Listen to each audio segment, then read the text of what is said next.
Imagine everything we know is just the latest chapter. 5 cultures, 5 continents, one terrifying shared memory. We are not the first, are we the next? Imagine for a moment that everything we know about history is just the latest chapter in a very long, recurring book. Most of us grew up with the comfortable assumption that human progress is a straight line, starting from primitive hunter-gatherers and moving steadily. It's a reassuring thought, isn't it? It makes us feel like the pinnacle of existence, the final version of the human story. But the deeper we dig into the world's oldest archives, the more that straight line starts to look like a circle. It crossed 5 different continents, 5 ancient cultures that had absolutely no contact with one another, all describe the exact same thing. They describe a series of great civilizations that existed long before our own, only to be wiped off the map. They don't describe a single random accident. They describe a pattern, a cycle of rising, peaking, and resetting. The texts don't always agree on the exact number of these lost worlds or the cause, but the structural skeleton is consistent. Something great is built, something catastrophic destroys it, and then something new rises from the ashes. We are just the current tenants. Our modern worldview treats these stories as myths, but the ancients treated them as history. This motif of a golden age is recurring. Sometimes the end comes by water, fire, or divine calculation. These aren't just similar stories. The parallels are too precise for coincidence. Let's look at the evidence, culture by culture, starting with the very cradle of civilization in Mesopotamia, the Sumerian King List. In the Ashmolean Museum sits a clay prism. It lists rulers before a great flood, and the numbers are staggering, tens of thousands of years. We dismiss this as fantasy, but then comes a jarring break. The flood swept over the earth.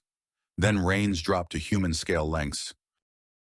Dr. Thorkild Jacobsen spent decades analyzing this.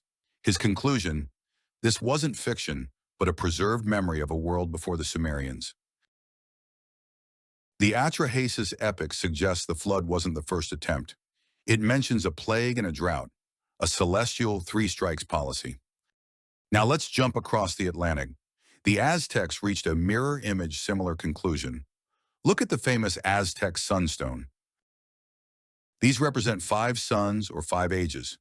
According to records, the first sun was destroyed by jaguars.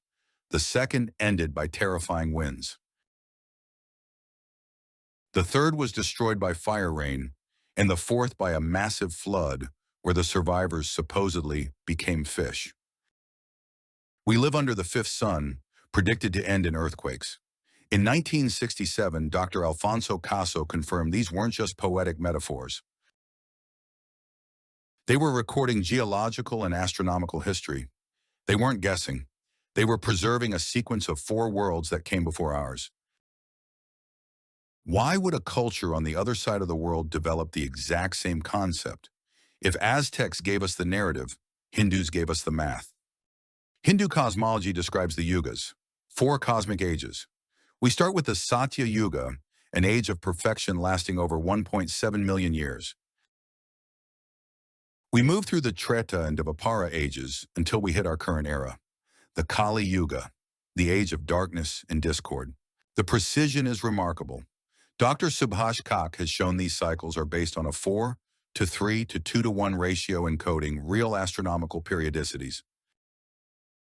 It's a mathematical framework for a universe that breathes in and out. After Kali Yuga ends, the Satya Yuga begins again.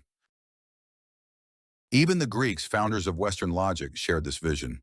Around 700 BCE, Hesiod described 5 ages of man in his work. He spoke of a golden age, followed by lesser ages of silver, bronze, and heroes, ending in our current Iron Age of toil. Each age ends in destruction, but it's Plato who provides the most eyewitness account in his famous Timaeus dialogue. The priest says something that should haunt us. You Greeks are always children, There is no old man among you. He explained that survivors always lost their literacy in history. They had to start over from scratch, beginning again as children. Egypt stayed protected by its geography, preserving records of the many destructions of mankind that the rest of the world had forgotten. The Turin King List follows the same blueprint as the Sumerians. It starts with gods ruling for thousands of years before human kings. Then come the followers of Horus, a semi-divine period, and only then the human pharaohs we recognize today. Dr. Walter Emery noted a strange anomaly. Early Egyptian civilization appeared out of nowhere, fully formed, with advanced math and writing. As Emery wrote, Egyptian civilization did not develop in Egypt. It arrived, inherited from a previous era that no longer exists. So, we have 5 independent cultures holding on to the same memory. Civilizations reach a threshold and then something ends them. Whether it's called a reset, a Yuga, or a sun, the pattern is identical. The mechanism changes, but the result is always the same. Modern geology is finally catching up with these myths. We now have evidence of the Younger Dryas event, a violent climate shift. Roughly 12,900 years ago, a massive collapse of human populations occurred. Evidence points to a cosmic impact event. It's a fact. We see anomalies like Göbekli Tepe, a temple complex built before that event and then deliberately buried as a time capsule. Or the Black Sea flood, which submerged entire continental shelves where human settlements undoubtedly existed. The clues are everywhere. The Sumerian list marks a before and after. The Aztecs counted 4 befores. The Greeks saw a recurring loss of memory.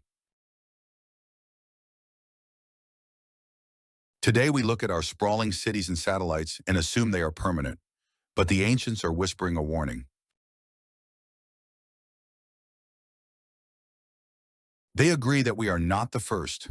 They agree that we are likely living in one of the lesser ages. And they agree with uncomfortable consistency that the end of the previous worlds wasn't just a random accident or bad luck. In their view, it was a decision, a cosmic reset button that gets pressed when a civilization reaches its limit. If it was a decision, whose decision was it? And are we approaching that same threshold today? The answers are in the myths. Tell us what you think in the comments. Are we the masters of our fate, or are we just waiting for the next sun? We stand on the shoulders of forgotten giants, repeating a cycle we don't fully understand. Perhaps our end is just a new beginning. Subscribe to Beyond Explained for more weekly mysteries. Don't forget to like this video and stay curious.